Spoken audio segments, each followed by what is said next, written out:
Welcome to another episode of Chatting with Staxx. I'm your host, Bill Staxx, and today I got my good friend, Michael Mccollum. What's up, man? What's up, Staxx? What's happening, brother? I'm good, man. A lot of people have been waiting for this, and we're gonna let some people get in this room real quick, and then we're gonna get into it. So, how you been doing, man? Good, man. Doing it as good as I can be. I had COVID. My girl had COVID. She's still getting over it. Yeah. That's about it. Living the dream. Yeah, was it rough? The COVID was it rough? Yeah, it was pretty intense for me for a couple of days. My girl, it's been over 3 weeks and still struggling with it. Wow. Did you do once you find out you have COVID, do you get tested like a lot for it, or how does it go? You should go get tested so you don't, you have like an incubation period, I guess, to where you can, give it to somebody else. But I went and got, tested. She did. We're both clear, but you get the residual effect with the fluid in your lungs, Yeah. and headaches and all that. Some people stay sick for months, So what do you suggest for somebody that has COVID out there to get them pushing through it? What do you suggest? Punch yourself in the nuts and get out of bed and go to the gym. You definitely the way, man. That's about it. Only the So yeah, man. So you're a living legend in the street. I don't know if people out there know it. I know a lot of people do, and there's a lot of people that don't. But you've been involved with some pretty heavy stuff, and you are one of the only people. You're the only person in the world to have a full patch with the Hells Angels, a full patch with the Outlaws, and walk away from the life, and be with the Chicago outfit, and walk away from the life without telling on anybody or doing any shit like that. And I'm so thankful I get this chance to talk to you. And well, around 2004, I heard your name. Right. Yep. Go ahead, bro. Around 2004, I heard your name in the circle. I was around these people, and they had a lot of respect for you. And I heard your name, and I was like, wow, who's that guy? And I did a little digging, man, and I've been waiting years to try to get in contact with you, and finally a good friend between both of us connected us together, and here we are. Give me a second. I want to thank Nick Christopher for reaching out to me and told me to ask me to hook up with you. He's a good friend of mine. He was on Mafia Killers on the Reels channel, and he's got a new movie going to be coming out. It's filming called Destins. It's about the Greek mafia, and Nick is Greek, and he's tight with a lot of us Italians. So it is what it is. Great. Yeah, he's a good guy, man. I interviewed him. Good stuff, man. And so before we start this interview, man, I want to I know your daughter passed away recently, and I want to take a moment of silence for her. That's all right. Thank you. Absolutely. Yeah, your daughter name is Danielle Teresa Mccollum. Yeah. McCollum. She was born February 27th, 1997. She died January 25th, 2017.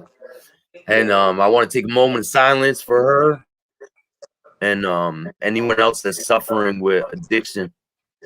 Right.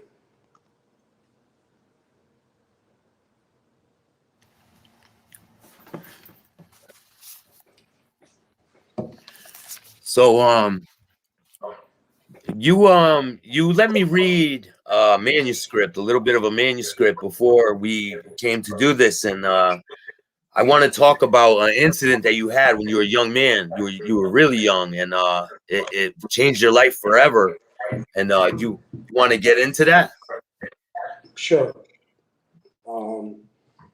It was like, actually, it was many years ago. I was young. My father was involved with the Chicago outfit, and he was going to do something with a couple of guys. And one of the guys was a Chicago outfit lieutenant. He backed out of the the score, and it was a setup, and the Chicago police were waiting on the rooftops, and they killed my father's two club brothers, and the guy that didn't show up, he obviously didn't get killed, and my father stayed alive because of a CBS News reporter seen him under his brother's dead bodies, and they were riddling the bullets in their dead bodies. So, my dad ended up getting arrested, attempted murder, to shooting at Chicago cops. And it was a special unit called the Red Tag Squad, which they were assassins, man. They were pretty much to follow you around and let you step on your dick, so to speak, and take you out, man. And, no convictions, death by jury, and that's it.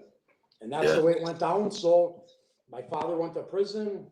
He told my mother being 100% Italian, she was pissed off, and she called this guy Sammy and said, my dad, her husband, my dad, is going to kill this guy. And he had somebody run up our back stairs of our house. I was a young kid, and they threw 2 sticks of dynamite in the window, and I'm deaf in my right ear. And just a bad scene, man. And we could have died, and I never forgot it. And it kind of set me on the path of wanting to kill everybody that was involved and ever doing my family any harm. And everybody ended up getting it. And, we can get to all that later or whatever. It's in my book. But that's kind of what led up and facilitated my hatred for certain people that were involved in organized crime, because me being half Italian, we don't fuck with people's houses. We don't fuck with their jobs. We don't fuck with their wives. We don't, there is a code with bikers. Italians, I mean, back in the day in Chicago, everything was like the Wild West, man. There was bodies in the trunk everywhere. Chop shop wars were going on. A lot of bad things, Chicago's not 5 families. It's under one umbrella, one boss, and several associates and soldiers. And, and that's it, man. But, I ended up getting burnt up, and my brother and my mother saved our lives. She jumped on our bodies, we slept on the bottom of a bunk bed together, and she jumped on our bodies, and my father jumped behind the couch, and I'll never forget hearing the dynamite, and rolling. It's just something you never, I got PTSD from it, but, I'm not a victim, man. I'm a survivor. I know, but you were how old when this happened? I believe 4 or 5, around there. They thought I was a little girl, actually. They called me Michelle in the article because I had long hair. It was, early 70s. You know what I mean? Yeah. Everybody was with the long hair, I guess. So after all this happened, did you guys stay in Chicago? Like, what was the? Yeah, my father got out of prison, or out of Cook County lockup, a high bond. They let him out with a shooting with police? Yeah, they didn't let him out, but I mean, it cost a lot of money. And the club that my father was involved with, they came up with the money. Yeah. Yeah, let me hold on. Yeah, he got out on bond, and he basically, before he got out on bond, the club my father was in took us to Appleton, Wisconsin, to hide us out so they can go after these guys and kill them. And they wanted to make sure they were gone, so we didn't get fucked with. You don't listen. Like I said, man, I don't fuck with families. If I had a problem in the street, I came right to your face. When you seen me, you knew it was a problem, and I didn't hide behind bushes and sit in the delicatessen. My name's Pops, and shoot you behind the ear by your best friend bringing you into the delicatessen. I don't operate that way, man. You know what I mean? Yeah. So you had a code that you lived by. Yeah, I mean, criminals, believe it or not, do have a code. You don't fuck with women, kids, or steal from your brothers or try to fuck their old ladies. You'll end up in a trunk doing that in the biker world. The outfit, I guess whatever goes, man. These guys are all bubblegum mobsters now. There's no real deal in Chicago. They're all doing their own goofy shit. So did the guys that your dad was involved with, the guys that were killed, or the guys that wanted to kill your dad, were they involved with the outfit too? The guy that tried to have us blown up was a lieutenant for the Chicago outfit. His name was Sammy Rhino. It's going to be in my book. He was slaughtered in front of his hot dog stand, getting out of his Mercedes during broad daylight. How long after this happened? Not long. They said it was 3 men with ski masks and sawed-off shotguns, and they shot him up, but he was a tough motherfucker. He crawled 150 feet from his Mercedes, where most guys would have been just gave up right there. And he was a bad fucker. He was my uncle. He was like my uncle as a child, and I learned a lot of different things from him. And he was a bad dude. He was a black belt. He used to dress like he would act like he was gay and talk like that and rob drug dealers and fuck people up. But what was the reason? What was the reason for this? The reason he blew up my house was because my mother called him and said that my father was going to kill him. So he knew the gig was up. But I mean, it might have been coincidence, chance that he didn't show up to the armed robbery. My father and his crew went and tied up the owner of a salad factory and took $600,000 out of the safe, and they fucked him up and a couple of guys that were there. And when they walked out, there was a barrage of gunfire. My father, he never got hit by one bullet, but he died recently in his Corvette. He rolled it 5 times, so I guess that's how life goes.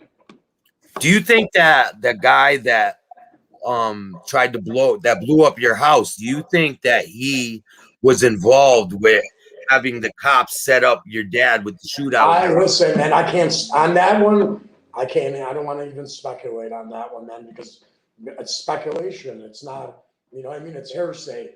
I'm going by facts, what I knew happened, and I honestly, Staxx, I can't answer that, man. Yeah, no, I get it. So after all this happens, your dad goes back to prison. Yeah. Do you remember going up to Statesville and seeing him? Yes.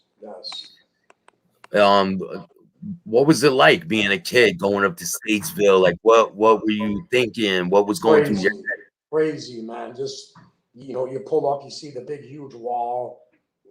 Everything's bigger than life when you're a young kid, and it was scary. It was a hell of a moment.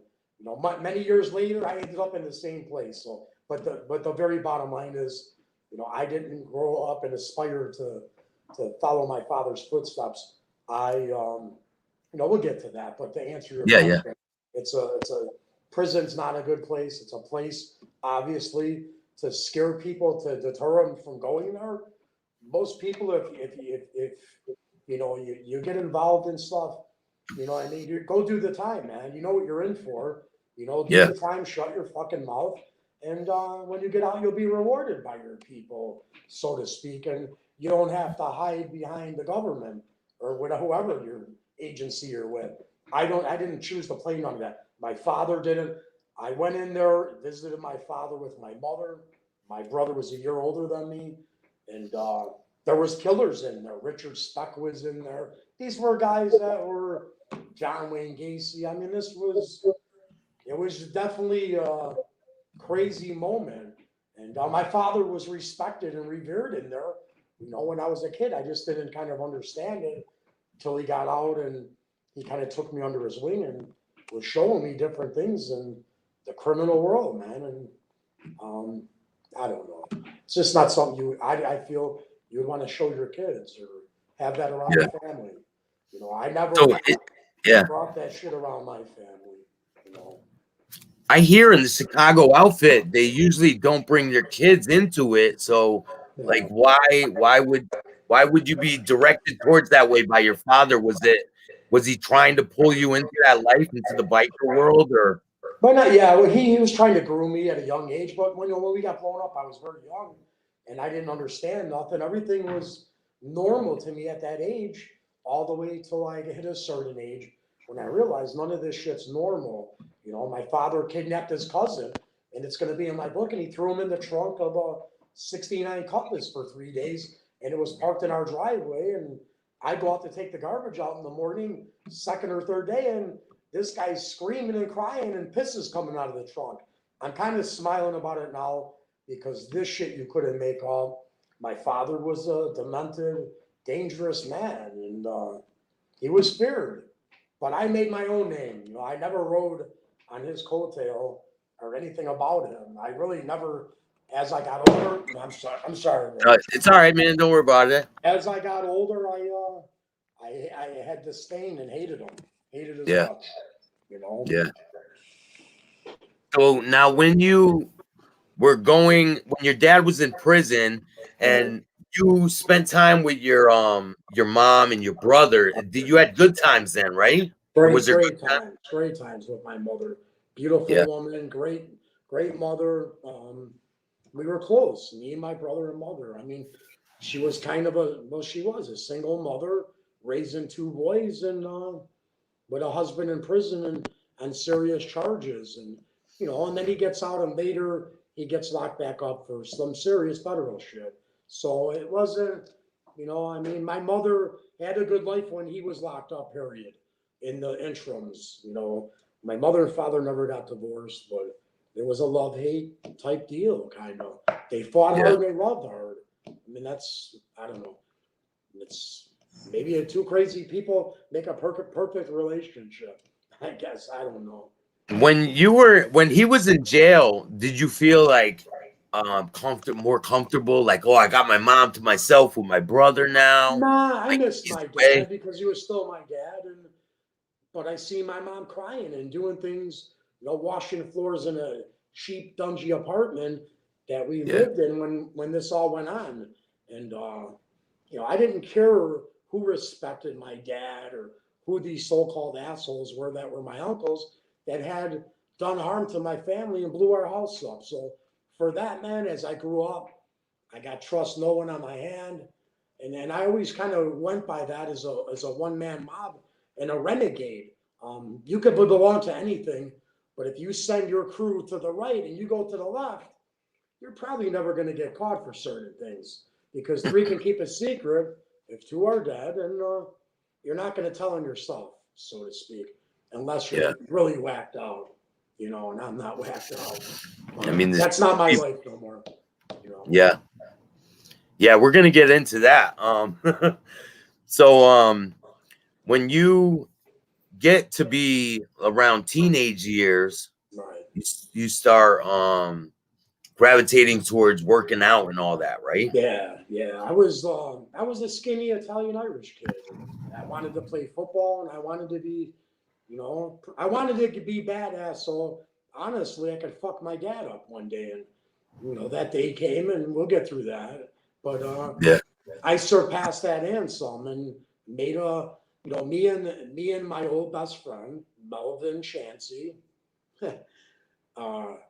We were best friends and we grew up together and we went to high school together and we were 16, met each other through something that happened at school. Some couple of people got beat up and I jumped in and showed my loyalty, and me and Melvin became best friends.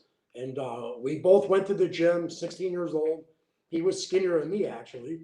And we got on steroids and we got big, man. And next thing you know, we were getting in bars at 18 years old and beating bouncers up, and you know, we started making names right away, and I loved it. I was robbing drug dealers and taking their gold right off their neck, and the shit we did. You know, who's gonna call the police on you? A drug dealer? Well, nowadays the drug dealers all work with the police, so the drug dealers are the police. You'd be robbing the police.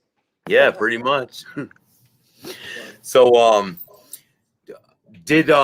was it just you and Mel that were we were bouncers. Yeah, we were just me and him every day at the gym. He did concrete driveways and I was doing concrete road work as a union laborer. And we were young men and we were, you know, we were making great money legitimately. So we loved to hang out at the bars underage, and we were, we were getting feared and respected everywhere. You know what I mean? And 18 years old, you're beating up 25-year-old dudes that were jacked up, and I was fucking dudes up, and I loved it. I don't know. It just was maybe it was the way I grew up, but I don't know. Hey man, I used to love it too, Right. But But I love what? my girl. I love my girl more than all the shenanigans now. So. Oh, me too, man. I'm a one woman man, but I'm working on that right now. I hear you. I am. But so what was it? Your father's influence that made you go towards the motorcycle club? Yeah, here's what happened. When we got blown up and we got hit out in Appleton, Wisconsin. I'm sorry, hold on. The bike club that my father was in originally, they bonded him out, and they showed loyalty to my family by hiding us out. So years later, when I got older, you don't knock on the door and say, I want to join your organization. They either see something in you or they don't. And they were on a bike run, I believe it was a Harley rodeo in the Hawthorne racetrack in Chicago, in Cicero, the town of Cicero, home of Al Capone. And there was a big bike thing, and there was a little bike club called the Fagawi Tribe, and they were an old throwback club to the 60s in Chicago. And I ended up working with one of the guys that was in that club, and he was my superintendent. But bike clubs didn't impress me or none of these people. It wasn't my life. I always wanted to be a real gangster and have, the beautiful car and the jewelry and, but, the Harley's nice and that lifestyle, but I just like riding not with my lady. I don't care about all that shit. But the bottom line was I got sidetracked, man. I started thinking about my old lady. Oh, it's all right, man. I'm sorry. No. When I you really must like you, Staxx. It's Friday night.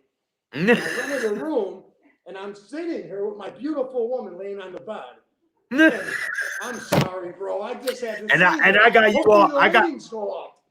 I got you talking to the desk, man. I apologize for that one, man. I would apologize, brother. I forgot what I was saying. You asked me. No, it's all right. What gravitated you towards that particular that one club that I went at? I was at Hawthorne Racetrack, and there was a DC Eagle. I didn't know none of these cats, but a couple older dudes that were tight with my father. My father died with his patch. They buried him with his DC Eagle patch. He just died 2 weeks ago, yes.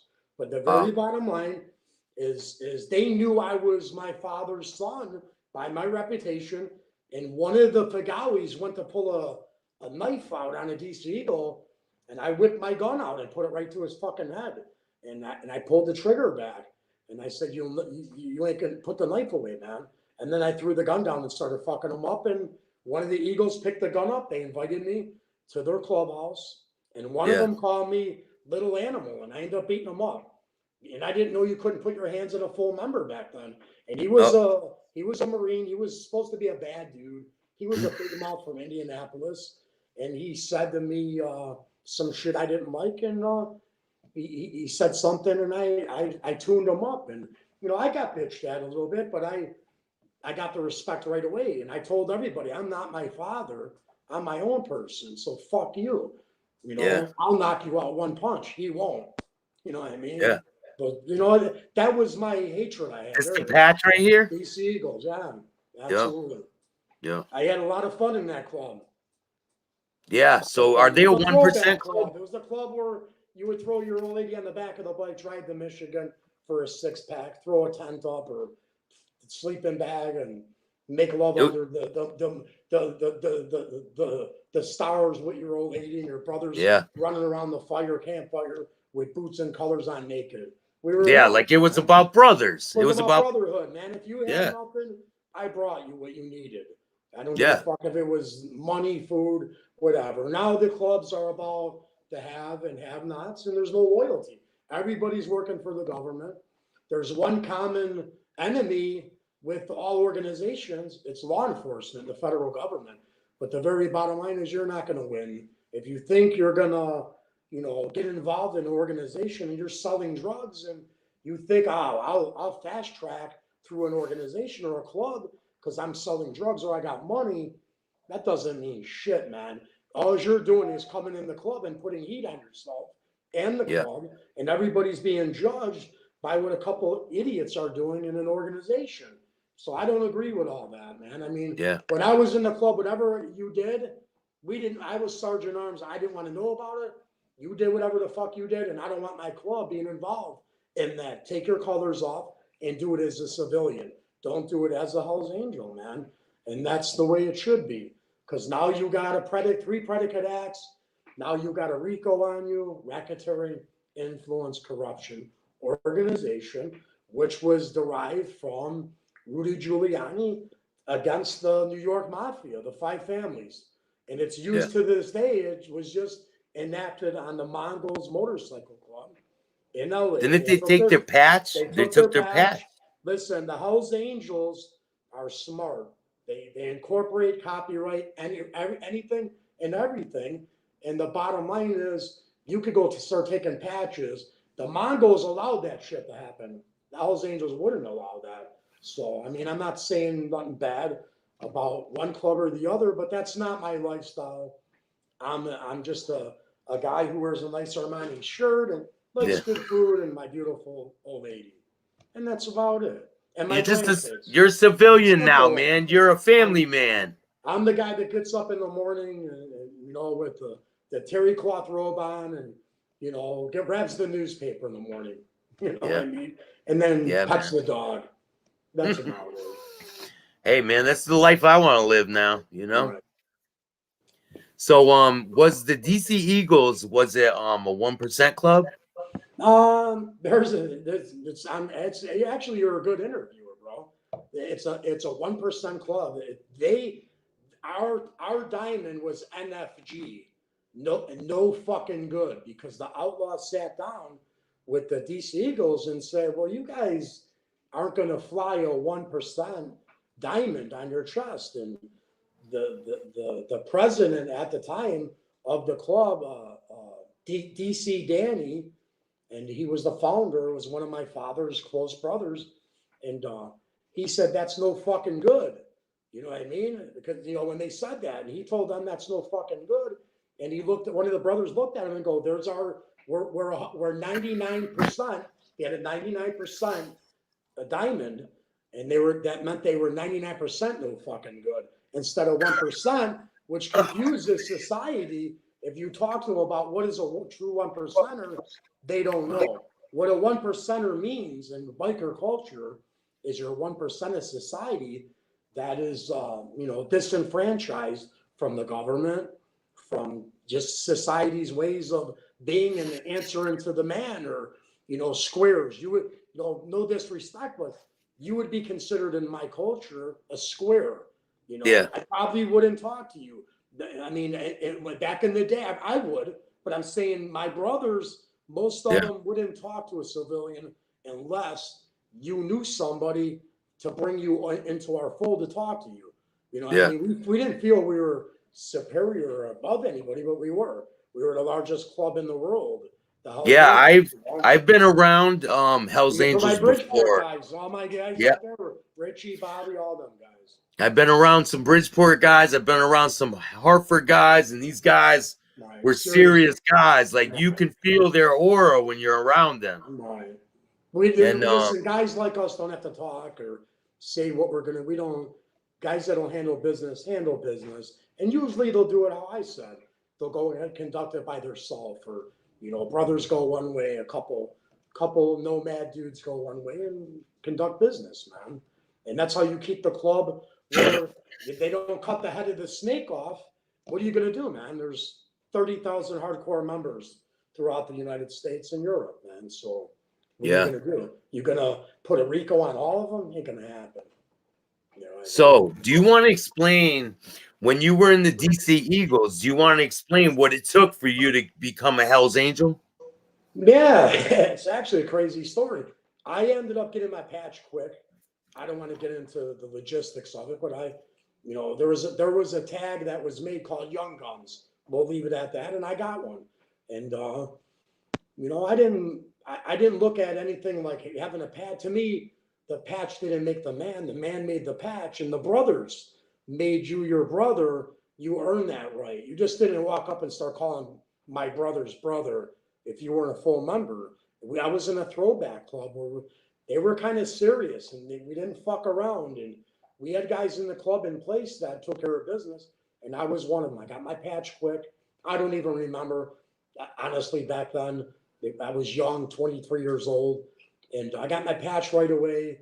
I enjoyed it, and then I ended up running into Mel, the president of the Hells Angels, and I was working out with him, and the word was getting out. I was hanging out with him and carousing as a DC Eagle with a Hells Angel, and you know, one thing leads to another, and a supporter of the Hells Angels, owned a bar in my town, and his vehicle rolled over, and it was a big jacked up truck, and he was friends with Mel. So I drove by as a DC Eagle, and they yelled at me, the Hells Angels, and I pulled in. Well, I'm not going to drive away. I'm not afraid of nobody. So I pulled in, and I said, "Where's Melvin?" And they said, "He's inside, pigeon." And I said, "Don't fucking call me that." And I was ready to shoot it out in the parking lot with them, because we were at war with the Hells Henchmen, which ended up being derived, it turned into Hells Angels in Chicago. They were prospective members that basically patched over. So theoretically, these guys that were in Chicago with me most of them were ex-Hells Henchmen, and I didn't like many of them. I thought they were pussies. They were all just, you know, on that old school bullshit. They to me, they weren't real Hells Angels. They were punks hiding behind a patch. And most of them ran faggot and quit because the Hells Angels told them, "You guys are going to be prospective members." So they got rid of most of the wimps, but they kept Mel around, and you know, we'll get into all that, man. There's so much. I already you know how I feel about Melvin. You know. Well, what it is. we got different parts we're gonna do to this. Yeah, I want to keep everything chronologically for you, man. I kind of bounce around. I'm kind of a hyper person. Just gotta bear with me, bro. Don't worry about it, man. My old lady's going, go figure. I'm a hyper person too, so we'll just figure it out, you know, as we go. Right. So by this time, you're in it 100%. And do you earn your rank right away, or do you have to work for the rank? I got my patch quick with the DC Eagles. I got some tags quick, and I ended up taking them off because I thought to myself, I don't want to advertise certain things, you know. And you know, we could get in that with the Hells Angels. There's certain tags that, you know, that I used to tell brothers, here, you're going to wear this tag this week, and you're the president this week, or you're the sergeant. That's the way I fucked with the government's heads back in the day. I would put all the attention on a new member who just got his patch that weekend. You know what I mean? And he went that way, and everybody followed him. And we would, you know, so we pissed a lot of people off, but it is what it is. Couldn't trust nobody. We were outnumbered by the Outlaws, you know, 10-1 in Chicago, but we didn't give up. Was it right away? The problems with the Outlaws, was that right away it happened? But when I was a DC Eagle, here's what happened, man. Let me get back to that. Okay. I was called down to the DC Eagles clubhouse, and I knew something was up, and it wasn't a meeting night. We call it church. You know, it was you knew something was happening. We didn't talk on phones, and we didn't do the paid shit. It was, you know, usually just somebody banged on your door and said, "Show up to the clubhouse." I go to the clubhouse. I walk downstairs. There's about 15 outlaws down there with my brothers, and they throw pictures of me talking to Mel and hanging out with him in front of this bar.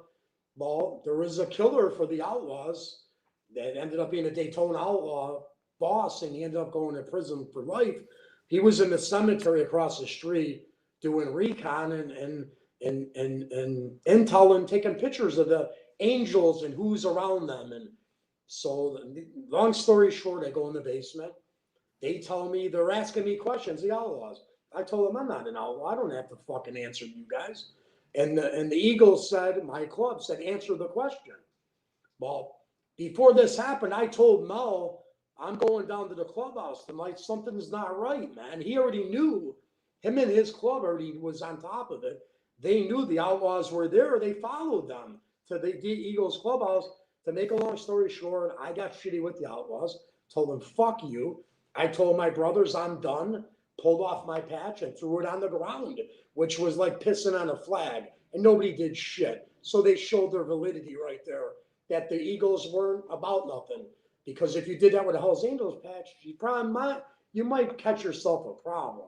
I can say pretty that for big sure. one. Pretty big one is So with in the all very fans. bottom line, I get out of there. I get out of there.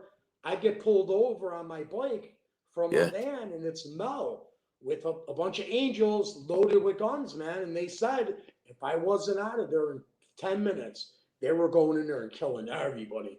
So from that point forward, I felt it was a powerful thing that I was accepted, kind of, you know what I mean? Not because me and Mo were best friends.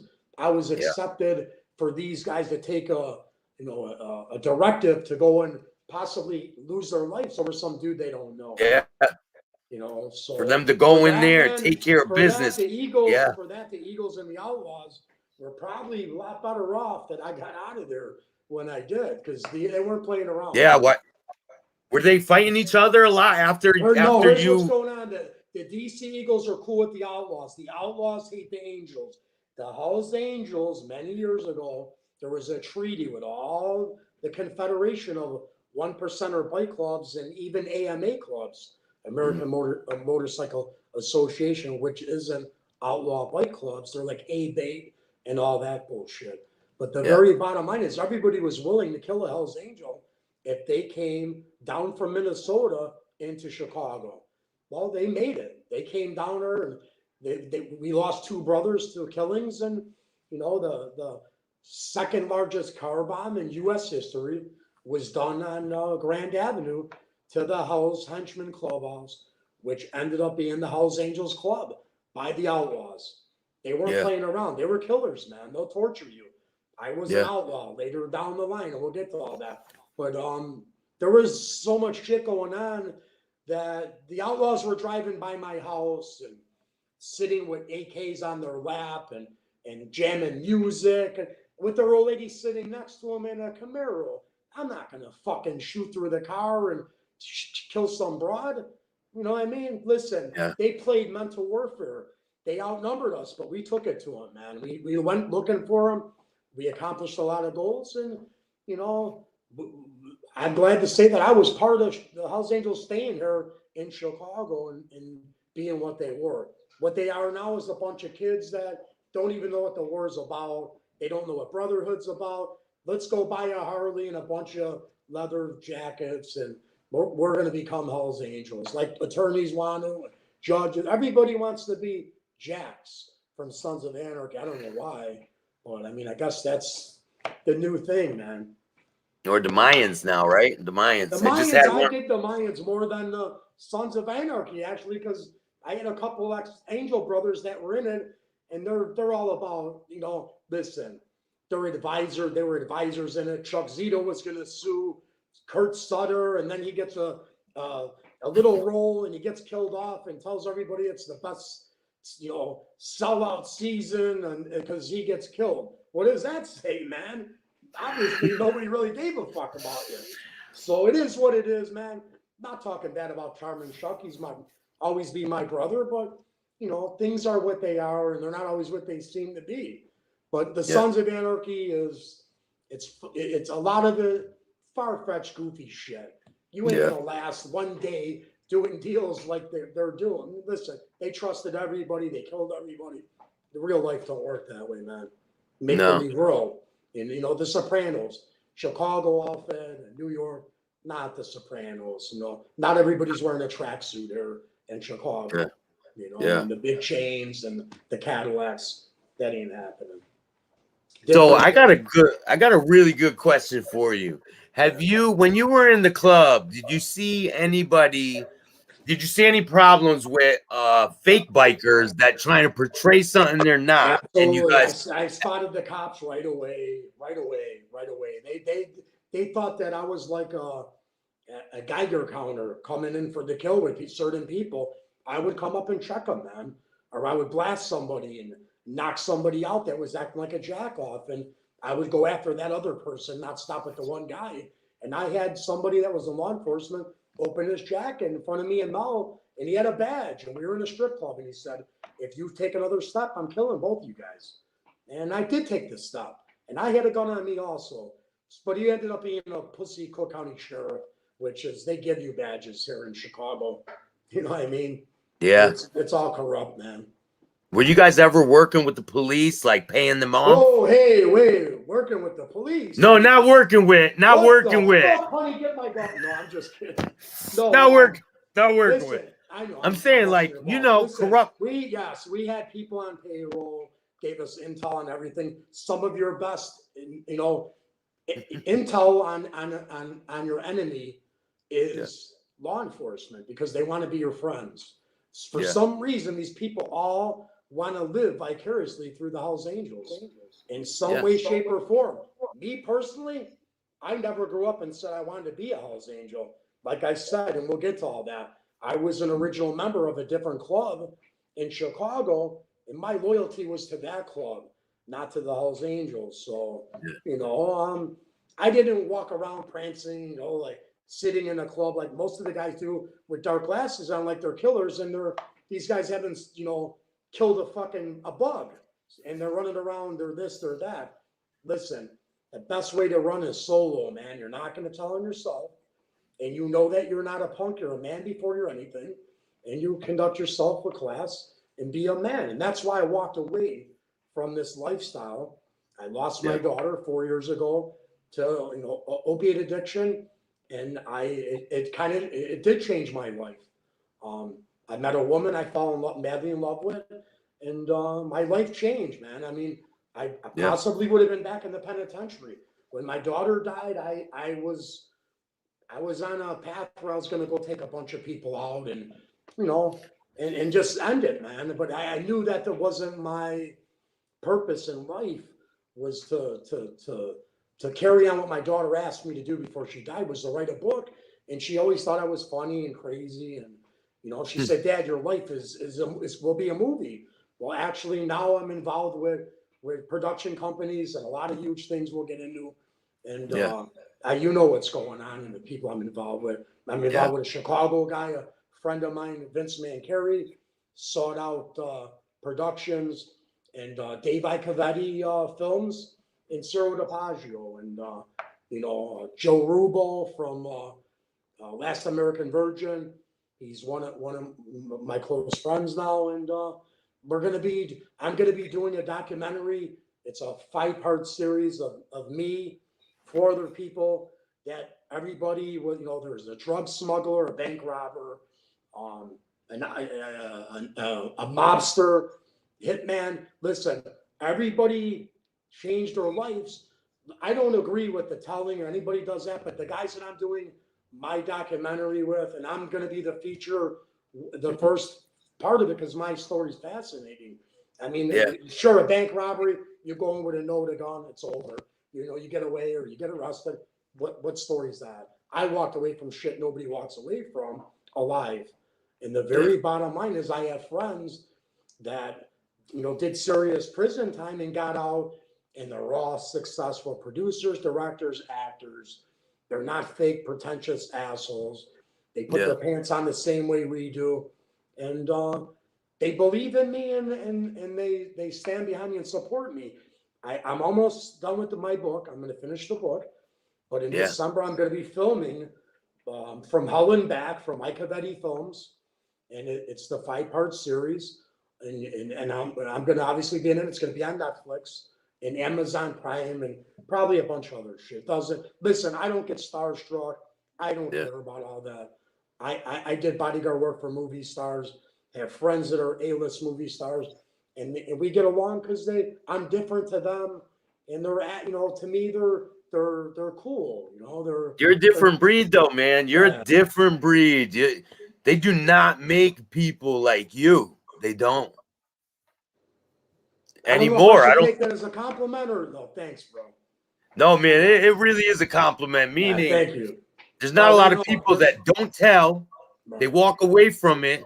right, They're doing positive things to like you're trying to help the next person. You're right, not like being a victim, like you said. You're a right, survivor, and right, you're carrying right, on your daughter's legacy, and right. that's the most noble thing you can do, man. Right. I don't like it. I always say in it, even in my book, in the prologue, I'm not a victim to anything in life.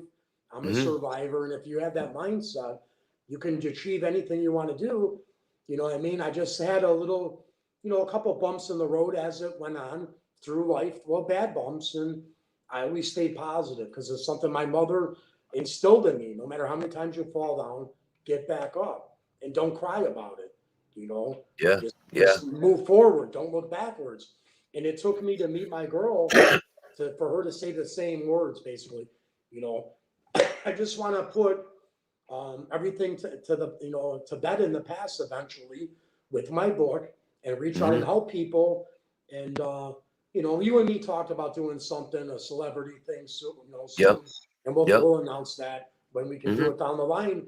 And I want to help autism, man. My girl's got a boy that's got autism. I want to do yep, that. And I don't want to talk about it on Facebook and all this yeah, bullshit. I'm the kind of guy where I make shit happen and do it. I don't yep. sit around and I just gave somebody, a homeless guy, $20. Guys, like my shit on Facebook. You're a fake person. I don't like fake. I don't do that.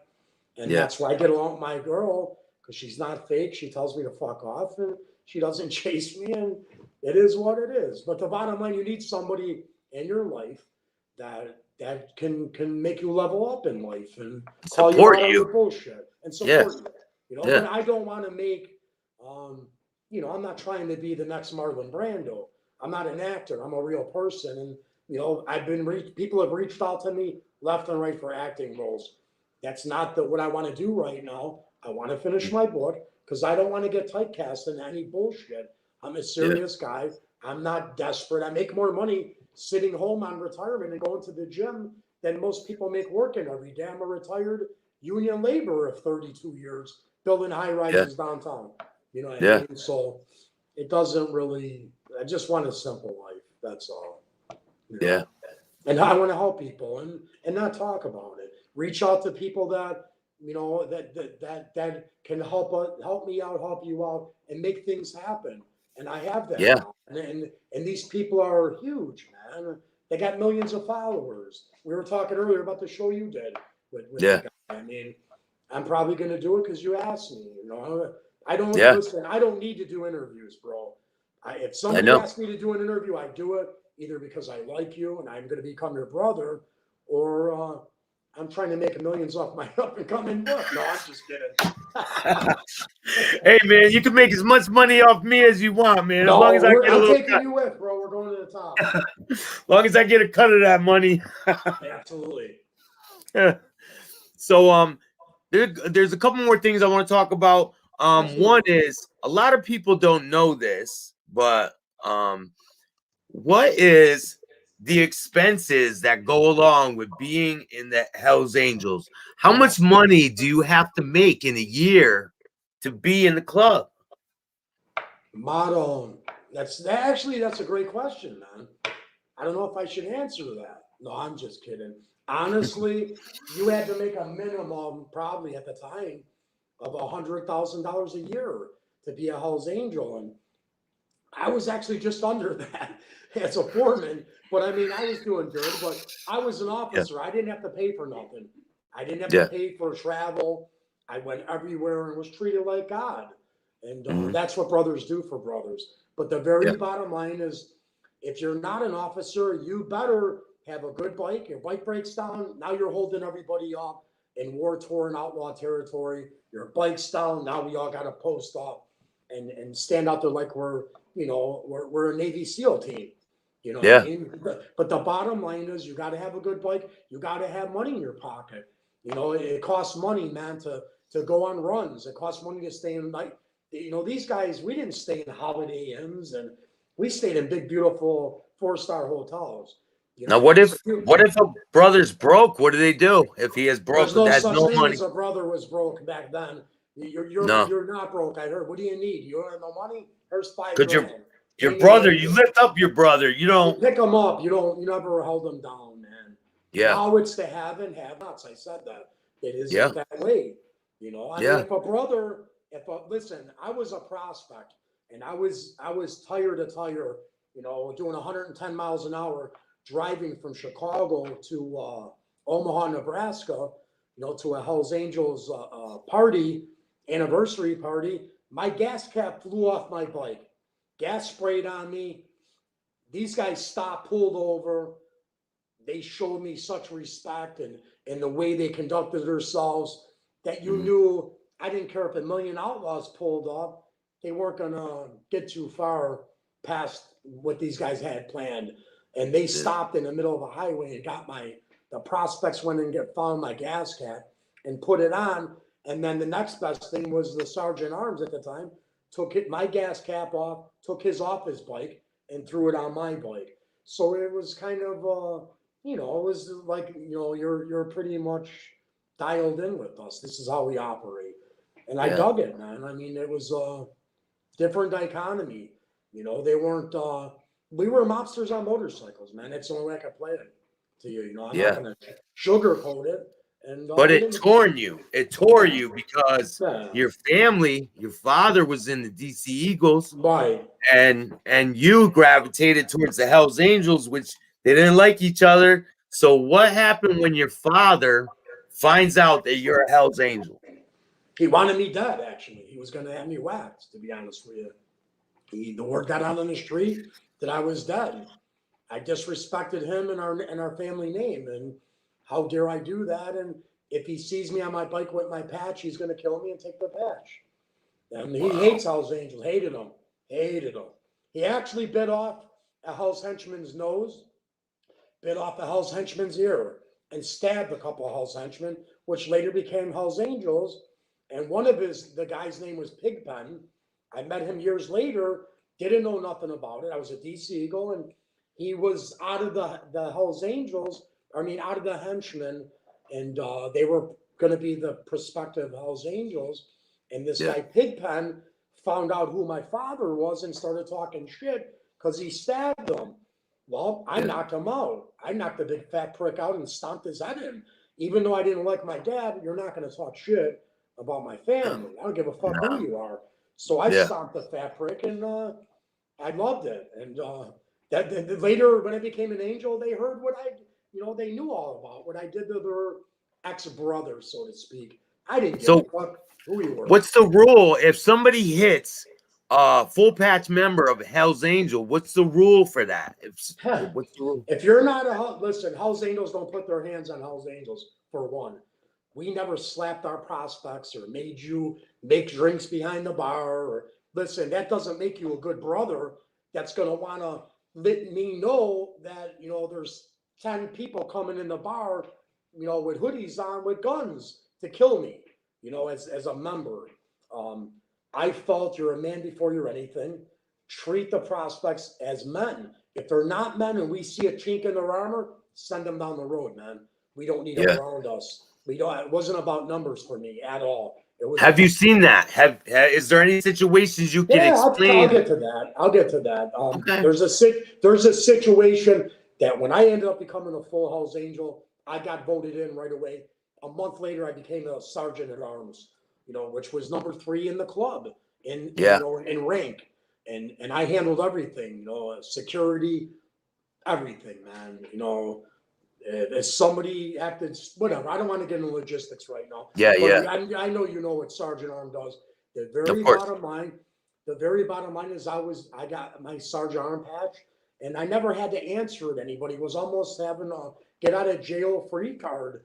I went and did whatever I wanted, but my main thing was, if I asked somebody to go get the prospect, bring them into our meeting, our church meeting. And somebody wants to vote, we all have to vote, one man, one vote.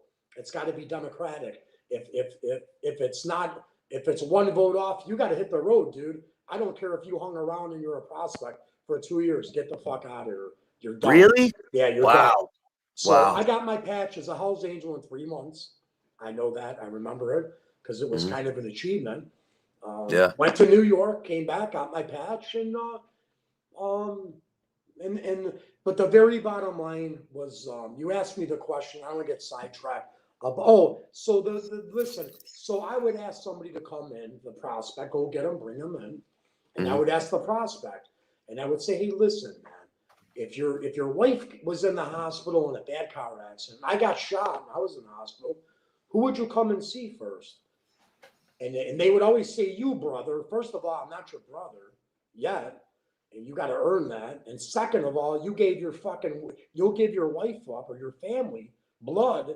You're going to give me up and my brothers. Get the fuck out of here. Don't let me catch you at anywhere we're at. Because if I do, I'm going to stomp your head in.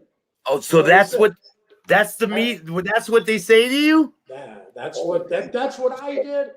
Listen, the Hells Angels were all about, it was your family always came first, man, believe it or not. Yeah. And you'll hear different bad bullshit on certain things. These are old bikers.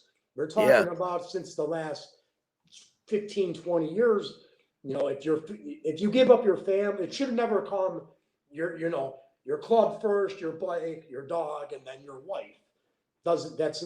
We had class. We were Hells Angels.